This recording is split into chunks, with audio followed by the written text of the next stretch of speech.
কল্যাণপুরে সম্পূর্ণ পঞ্চায়েত সমিতির শপথ তৃতীয়বার চেয়ারম্যান হিসেবে শপথ নিলেন সোমেন গোপ। এক অন্যরকম আবহে উৎসাহের সাথে এবং অবশ্যই স্বতঃস্ফূর্ততার মধ্য দিয়ে কল্যাণপুর পঞ্চায়েত সমিতির নবনির্বাচিত সদস্যা সহ চেয়ারম্যান এবং ভাইস চেয়ারম্যানের শপথ গ্রহণ পর্ব আজ সম্পন্ন হয়। কল্যাণপুর ব্লক কার্যালয়ের সম্মুখ ভাগে অস্থায়ী মঞ্চ তৈরি করে এই শপথ গ্রহণ পর্বে গোটা ব্লক এলাকার বিভিন্ন স্তরের উৎসাহী জনতার উৎসাহ এবং উপস্থিতি ছিল চোখে পড়ার মতো। তৃতীয়বারের মতো পঞ্চায়েত সমিতিতে শপথ গ্রহণ করেন সোমেন গোপ।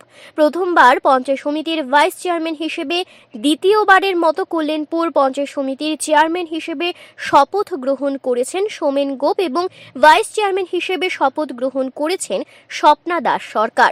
নবনির্বাচিত চেয়ারম্যান সোমেন গোপ দাবি করেছেন, বিগত সময়ের অভিজ্ঞতাকে পুঁজি করে সকলকে সাথে নিয়ে আগামী দিনে ব্লক এলাকার উন্নয়নের জন্য নিজে ব্যক্তিগতভাবে এবং গোটা পঞ্চায়েত সমিতির দায়িত্বের সাথেই দায়িত্ব পালন করবে। গোটা শপথ গ্রহণ অনুষ্ঠান পরিচালনা করেন জেলা পঞ্চায়েত আধিকারিক অভিরাম দেববর্মা। এদিকে এই শপথ গ্রহণ অনুষ্ঠানে প্রধান অতিথি হিসেবে উপস্থিত থেকে নিজের আলোচনার মাধ্যমে বিধায়ক পিনাকি দাস চৌধুরী দাবি করেছেন, যেভাবে গোটা বিধানসভা এলাকাতে সাধারণ মানুষকে সাথে নিয়ে কাজ চলছে তার নিরিখে তিনি আশাবাদী আগামী দিনে নতুনভাবে গঠিত হওয়া পঞ্চায়েত সমিতির নেতৃত্বে উন্নয়নের গতি ত্বরান্বিত হবে। এছাড়াও শপথ গ্রহণ মঞ্চে ব্লকের বিডিও হিমেন্দু বিকাশ পাল, বিশিষ্ট সমাজসেবক কমল দেব আলোচনা করেন।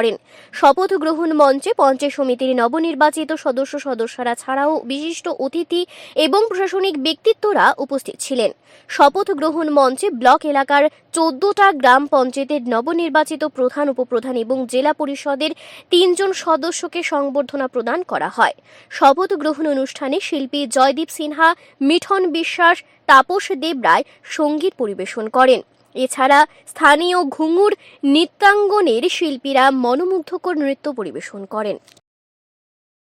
পরিবেশ সৃষ্টি হয়েছে, আজকে মানুষ অবাধে চলতে পারে, আজকে সন্ত্রাস নেই, উগ্রপন্থা নেই, কিডন্যাপ নেই, আজকে জোর জুলুম নেই, চাঁদাবাজি নেই। এই সুন্দর পরিবেশ তৈরি হওয়ার মূল কারণ যদি হয়ে থাকে, আমি মনে করি এই সুন্দর পরিবেশ তৈরি করার মূল কাণ্ডারি হচ্ছে আজকে যারা সামনে বসে রয়েছে, তারাই হচ্ছে এই শান্তির পরিবেশ তৈরি করার মূল কাণ্ডারি। আপনাদের মাধ্যমে এই কল্যাণপুর এগিয়ে যাচ্ছে, সুন্দরভাবে তৈরি হচ্ছে।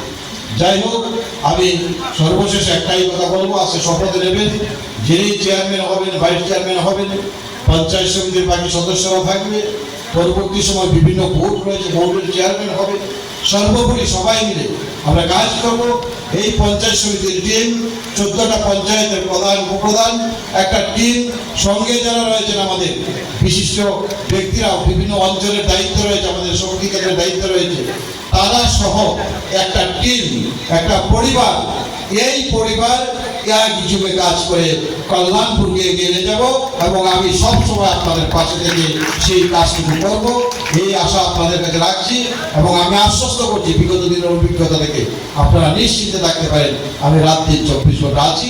আর আমিও বিশ্বাস করি আমাদের যে কার্যকর্তা কল্যাণপুর তৈরি হয়েছে, আমি তো বলি এক একটা কার্যকর্তা এক একটা স্তম্ভ তৈরি হচ্ছে, তাকে ভাঙা কোনোভাবেই সম্ভব নয়।